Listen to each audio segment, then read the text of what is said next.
Lithium ion பேட்டரிகளுக்கு மாற்றாக குறைந்த செலவில் தயாரிக்கப்படும் புதிய வகை பேட்டரியை சென்னை ஐஐடி ஆராய்ச்சியாளர்கள் கண்டுபிடித்துள்ளனர். மின்சாதன பொருட்களில் லித்தியம் அயோன் பேட்டரிகள் முக்கிய பங்கு வகிக்கின்றன. செல்போன்கள் முதல் மின் வாகனங்கள் வரை இவற்றின் பங்கு தேவைப்படுகிறது. ஆனால் லித்தியம் கனிமத்தின் அளவு இந்தியாவில் குறைவாக இருப்பதால் சீனா, ஜப்பான், இந்தோனேஷியா ஆகிய நாடுகளிடம் இருந்து இந்தியா லித்தியத்தை இறக்குமதி செய்கிறது. இப்போதைய நிலவரப்படி மின் வாகன பேட்டரிகளின் தேவைக்கு மட்டும் சீனாவிடமிருந்து இந்தியா 18,840 கோடி ரூபாய் மதிப்பிலான லித்தியம் அயோன் பேட்டரிகளை இறக்குமதி செய்கிறது. இந்நிலையில் ஜிங்க் எனப்படும் துத்தநாகத்தை பயன்படுத்தி புதிய வகை பேட்டரிகளை சென்னை ஐஐடி குழு கண்டறிந்துள்ளது. இதுகுறித்து சென்னை ஐஐடி பேராசிரியர் ரஞ்சித் பாரி கூறுகையில், இந்தியாவில் லித்தியத்தின் அளவு குறைவாக இருக்கிறது. மேலும் லித்தியம் அரிய வகை கனிமம் என்பதால் அதன் விலையும் அதிகம். ஆனால் இந்தியாவில் ஜிங்க் அதிக அளவில் இயற்கையாகவே கிடைக்கிறது.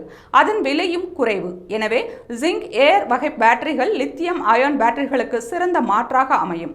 லித்தியம் பேட்டரிகள் அதிகமாக வேலை செய்யும் போது சூடாகும் தன்மை கொண்டவை. சில சமயங்களில் இவை வெடித்து விபத்து ஏற்படுத்துகிறது. ஆனால் ஜிங்க் ஏர் பேட்டரிகளை எல்லா சூழ்நிலைகளிலும் சூடாகாமல் பயன்படுத்த முடியும். மின் வாகனங்களில் இந்த பேட்டரிகளை பயன்படுத்துவதன் மூலம் லித்தியம் பேட்டரிகளை விட அதிக கிலோமீட்டர்கள் பயணம் செய்ய முடியும் என்று ரஞ்சித் பாரி கூறினார். இந்த புதிய தொழில்நுட்பம் பயன்பாட்டிற்கு வரும்போது மின்சாதன சந்தையில் மிகப்பெரிய புரட்சியை ஏற்படுத்தும் என்று ஆராய்ச்சியாளர்கள் கணிக்கின்றனர்.